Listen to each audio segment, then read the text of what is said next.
Welcome to Counterpoint. I'm Tanya Granick-Allen. A few years ago, I remember binge-watching Narcos, a Netflix-produced dramatic series based on the Colombian drug cartels, and specifically Pablo Escobar, and the various cartels of the 70s and 80s.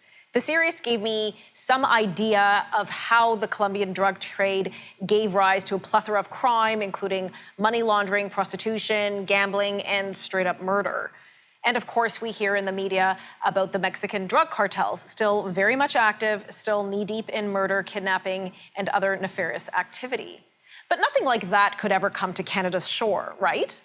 Right? Well, one Canadian investigative journalist has shone a light onto the narco state, which has become Canada. His latest book describes how powerful transnational kingpins, many with ties to corrupt Chinese officials, are trying to gain influence over Canada's economy. Canada's Pacific coast has become a hotspot for money laundering through real estate, casinos, and fueling BC's illicit fentanyl crisis. I'm pleased to welcome Sam Cooper, award-winning journalist and author of Willful Blindness, How a Network of Narcos, Tycoons, and CCP Agents Infiltrated the West. Welcome, Sam. Thank you for joining me today. Thanks for having me. So I was shocked to discover your book because I never thought ever that Canada was a narco state. But here we are, and we're going to be discussing your book. So I really appreciate you sharing your insight. So what led you to want to investigate this issue and write this book? Well, as much as you were shocked reading the end point of all my research, I never stopped being shocked in my research. And I started as a young reporter in Vancouver, trying to understand the downtown where heroin overdose deaths are really insane, thousands of people dying year to year. I then started to look at real estate prices and how they were so strangely disconnected from the incomes of the average income earner on the west coast of Canada. And eventually I sort of discovered that tycoons, many on the run from law purportedly in China, had set up a very strong basis of financial operations in Vancouver. They were becoming major real estate investors. So I'm describing a step-by-step process where I looked at drug deaths, I looked at real estate, and finally I stumbled upon casino money laundering, which was really the most crucial piece, because this was the piece of puzzle that described how the so-called Vancouver model works and how the biggest baccarat players in the world from Asia were flown into Vancouver and received bags of drug cash to gamble in the casinos. They weren't stopped. And this was just the first step in a very complex underground banking system where drug proceeds from around the world make their way into BC real estate and many sectors of the economy. Hearing you say these words and describe what your investigation has uncovered sounds as if I'm reading a Hollywood script, or I'm reading from a script from Hollywood. It's just shocking to me, and I'm sure many of our viewers are surprised. So I guess we'll just step it back a bit. So when did this all start? When, and by this, not your book, obviously this has just been published in May, but when did this kind of infiltration, if you will, start here in Canada? My research showed that in the mid to late 80s, some very powerful, well-connected gangsters known as the Big Circle Boys. And in fact, really, they're just called Big Circles. That is, within the Chinese-Canadian community, these entrepreneurial gangsters that infiltrated Toronto and Vancouver are called Big Circles. Just like in the Italian community, they would be called Goodfellas. These are very extremely sophisticated businessmen, but they're criminals. And so in the 80s and the 90s, they infiltrated Canada's refugee and immigration system in one level of scheme. But I found that in the 90s also, even higher level gangsters had infiltrated Canada's immigration system through Canada's embassy in Hong Kong. So what I'm describing is what's described to me by intelligence sources and documents that I have as some of the most powerful gangsters in the world set up in Canada through schemes, through fraud, and essentially started buying large portions of land. And as I've described, as a young reporter, I didn't understand the scale of the land purchases, but year by year, I started to understand how the underground banking and Right. casinos were a big part of what happened back in the late 80s and 90s. Okay, Sam, we're going to pick this up right when we return from this commercial break.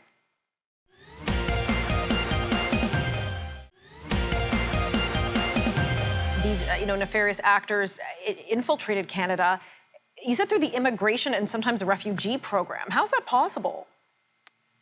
I'll just describe cases that are documented in Canadian federal court files. So the big circles had a scheme that they used almost all the time, and that is these very wealthy gangsters from southern China would fly to Canada, either Vancouver or Toronto, and en route, they would shred or flush away their identity documents. They would arrive at customs and say, I'm a refugee, I don't have any identity. And so that was the first step into Canada's immigration system by proclaiming themselves refugees. But as my book shows, literally within days, police in Vancouver and Toronto were onto some of them and documenting how these violent gangsters were terrorizing their own communities. They were, robbing, doing home invasions of wealthy Chinese Canadians that were already well established, Wow. and yet they continued to proclaim themselves as refugees. Now, on the other side, with the higher level gangster that I'm calling the tycoon set in Hong Kong or southern China, it's a corruption. It's alleged that they were able to corrupt Canadian officials so that flags on their names, these are known drug trafficking criminals, were removed through some form of perhaps computer infiltration or simply corruption of officials, Canadian officials in Hong Kong. So that means that where they should be stopped at Canadian borders, they're not, because their file looks clean. Their file was scrubbed. And you mentioned that some of the, when we think of gangsters or narcos, if you will, we think of, low-life criminals, dirty criminals, really in the underbelly of the crime world. And this, to some degree, describes some of these players. But you said they're tycoons. Some of these are very affluent, very white-collar criminals.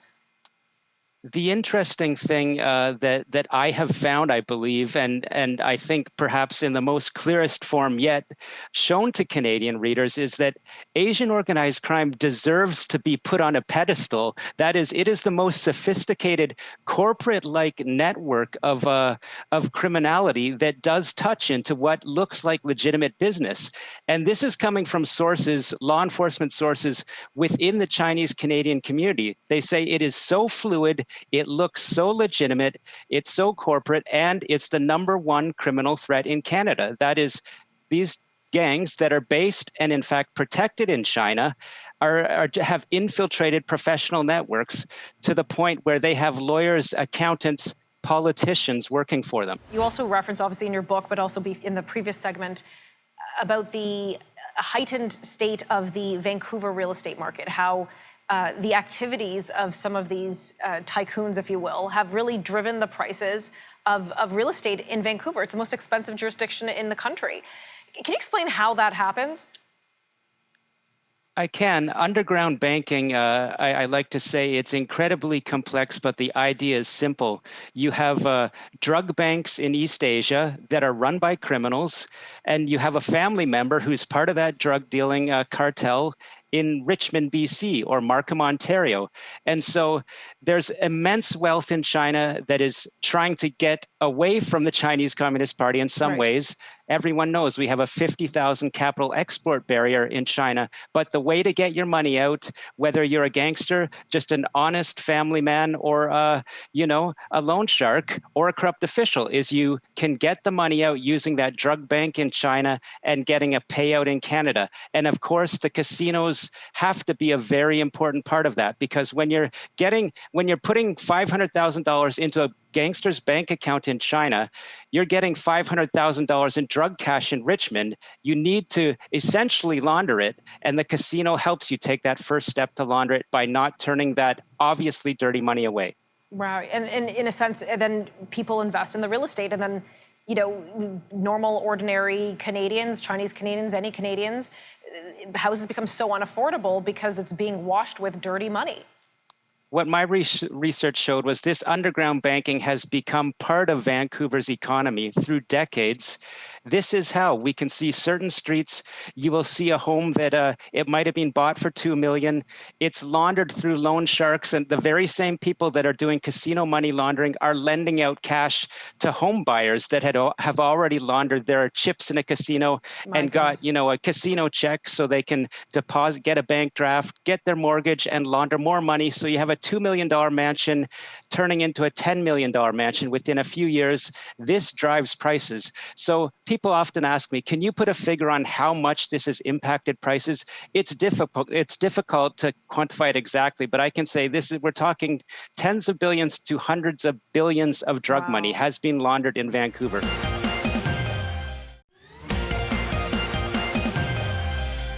Welcome back. We're continuing our eye-opening conversation with Sam Cooper, award-winning journalist and author of Willful Blindness, How a Network of Narcos Tycoons and CCP Agents Infiltrated the West. And by the West, we're talking about Canada, that Canada has become a narco state. Again, Sam, I'm simply blown away by what you're sharing with me today. So let me ask a very specific question. We hear this phrase El Chapo when we talk about the kingpin of these, cartels, et cetera. So who is the Asian El Chapo in Canada? The Asian El Chapo is a man named Chai Lap-Se, and he is one of these big circle boys that arrived in 1988 in Toronto, declaring himself a refugee. And he steadily made himself up into a mid-level drug trafficker. He eventually was sent to a U.S. prison, but got out pretty quickly, set back up in Asia, and now he's the head of an alleged super cartel called The Company, which indeed is said to be bigger than El Chapo or Pablo Escobar ever were. That is, he, as a former Big Circle gangster, has gotten together with the heads of other triads and run this cartel, as I describe in the book, with a very strong base in Markham, Ontario, and in Richmond, Vancouver, BC. About 20 to 25% of the company's commanders have Canadian citizenship. So that describes to you how that path that was laid with refugee fraud back in the 80s and 90s has allowed the most powerful transnational gang drug trafficking cartel, according to international police, to use Canada. Another 1988 arrival, a Big Circle boy, Kwok Chun Tam, another Big Circle boy named in my book, very connected to these casino money laundering allegations, is said to be one of the most powerful gangsters in BC. I described how he was supposed to be deported back in the 90s, but this didn't happen because we're talking about a justice system in Canada that has so many barriers in front of police, law enforcement, border officials trying to do their work. I'll mention one more name. Now we're in the range of not narco kingpins on the level of El Chapo, but extremely, extremely important facilitators such as Paul King Jin, one of the anti-heroes of my book, if I can put it this way, a person that facilitated so many drug money laundering transactions that it's alleged 36 VIP gamblers were responsible for $176 million in suspicious transactions in 1 year through this man, Paul Jin. I'll give you one more name. People tell me Paul Jin is really nothing more than the new Lai Changxing. Some of your viewers will know Lai Changxing was China's most wanted man. He ran away to Vancouver. Again, he used the refugee immigration protection system. He was eventually sent back to China, but not for a decade. And in that decade, I'm told that he helped expand these transnational underground banking networks in Canada to the extent where we see these modern Chinese state figures that I point to in my book running the game in Vancouver now. Okay, so just so that I'm clear, in the title of your book, you mentioned CCP agents, the Communist Chinese Party agents. So how, in your opinion, entrenched is the Chinese Communist Party with these nefarious agents? In my book, I describe and I point to documents. I cite photos that show these gangsters that are subject of shootings that could have killed innocent family members in a Richmond restaurant rubbing shoulders with very powerful Chinese state figures that are documented to be involved in these casino money laundering transactions with Paul King Jin. And so I said, my research showed something shocking to me. That is, you could be allegedly, one of the leaders of this gang in BC and still be meeting Chinese consulate officials, still be meeting Canada's prime minister at donation events. And so I tracked back and found intelligence records that said, indeed, back in the 90s and the 80s, a compact was formed between the Chinese Communist Party and Chinese gangsters, where gangsters could be used in mutually beneficial business, if you will, to help the party wherever they were. And how does it work? They're given protection. They've got certain boundaries, because don't get it wrong. The party, if they want you to die, if they want your family to die, they can do it. But they can also use it against you and say, you're free to do business if you do this for us. So it's not my opinion. My assertion is, in my book and intelligence records, the case is proven beyond any doubt. The Communist Party is working with gangsters. My goodness. Again, still shocked by what you're revealing here on this show. And yeah, well, we're going to come back to this topic, and we're going to discuss the fentanyl crisis and how this is all playing into that in just a few moments.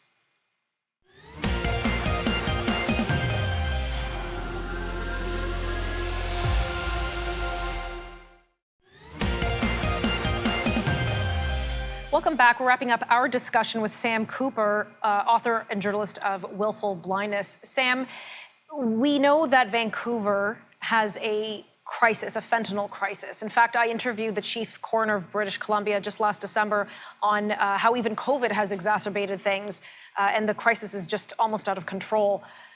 What relationship is there between these narcos, tycoons, and the fentanyl crisis within British Columbia, within Vancouver specifically?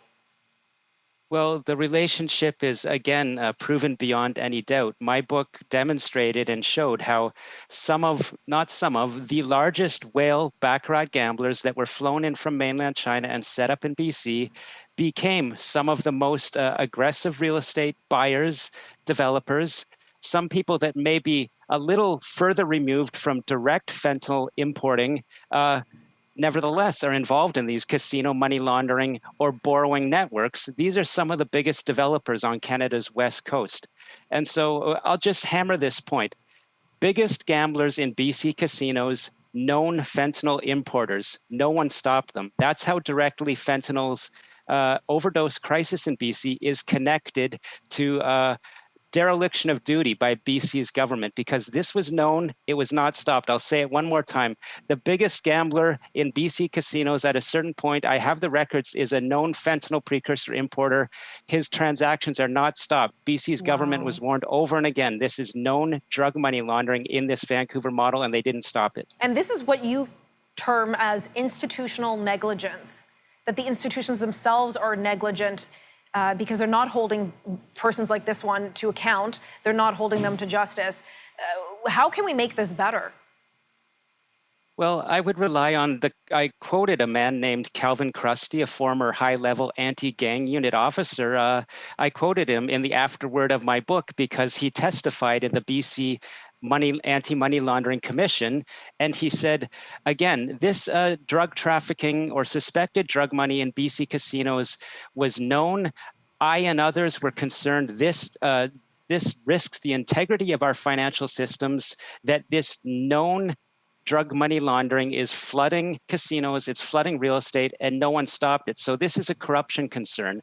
What do? I would say we move right on from the BC money laundering inquiry and we go to a national inquiry looking at how Canadian law enforcement can successfully prosecute transnational narcos, because again, don't be confused, they're absolutely failing now. And a big part of the problem, I'm told and believe, I believe the record shows, Canada has outdated laws that can't handle transnational crime. And furthermore, they certainly can't handle transnational crime, which is connected to state-sponsored crime and foreign interference.